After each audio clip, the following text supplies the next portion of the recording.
Welcome to the channel. Friends, we all know who discovered America. Who discovered India? Vasco da Gama. Who discovered America? Christopher Columbus. Is it not? அதுக்கு மேலே ஒரு joke பாருங்கள், இந்த video பாருங்கள், joke அனுபவிங்க. And at the same time, don't forget to like, share and subscribe.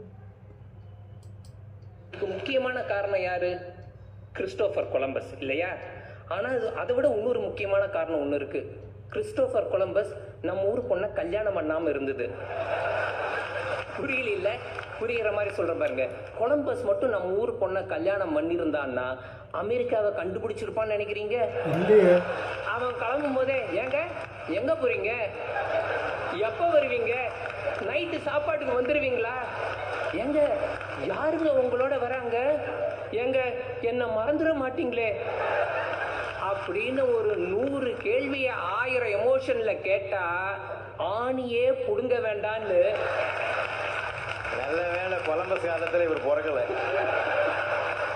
அவர் முயற்சியை கைவிட்டிருப்பாரு, America போலவே கைவிட்டிருப்பாரு. நள்ளிரவில் தனியாக ஒரு பெண் என்று நடக்கிறாளோ அன்றுதான் சுதந்திரம் அப்படின்னு மகாத்மா காந்தி சொல்லியிருக்காரு. ஆனா நான் இன்னைக்கு சொல்றேங்க, வீட்டில இருந்து வெளியில போன புருஷனை எப்ப வருவேன்னு இந்த பொண்டாட்டிக்க கூப்பிடுறதை நிறுத்துறாங்களோ அன்னைக்கு தாங்க உண்மையான சுதந்திரம். பெண்களுக்கு பொறுமையும் சகிப்புத்தன்மையும் அதிகம் அப்படிங்கிறாங்க. எல்லாமே உடான்ஸுங்க. குடும்பத்துல நடக்கிற அத்தனை பிரச்சனைக்கு காரணமே இந்த பெண்கள் தான். 50% இவங்க பேசுறதுனால வருது. மீதம் நீங்க ஏன் பேசாம இருக்கீங்க, உங்களுக்கு ஒண்ணுமே தெரியல, பேசுங்கன்னு நம்ம தெரியாதனமா இந்த 2-3 வார்த்தை சொல்லுவோம் பாருங்க ரம்யா, அப்பதான் இந்த வாய்க்கா தகராறு வருது. வாயினால வந்த வாய்க்கா தவறாது. பேசினா தீராத பிரச்சனையே இல்லைன்னு யாரோ சொல்லிட்டு போயிருக்காங்க. சொன்னவருக்கு நிச்சயமா கல்யாணம் ஆயிருக்காது. பேசுறதாங்க பிரச்சனையே. ஸ்டாட்டிஸ்டிக்ஸ் படி பெண்கள் ஒரு நாளைக்கு 20,000 வார்த்தைகள் பேசுறாங்களாம், ஆண்கள் 7,000 வார்த்தை தான். அதுவும் விஜயோட கணவர் ராஜா மாதிரினா அதை விட கம்மி.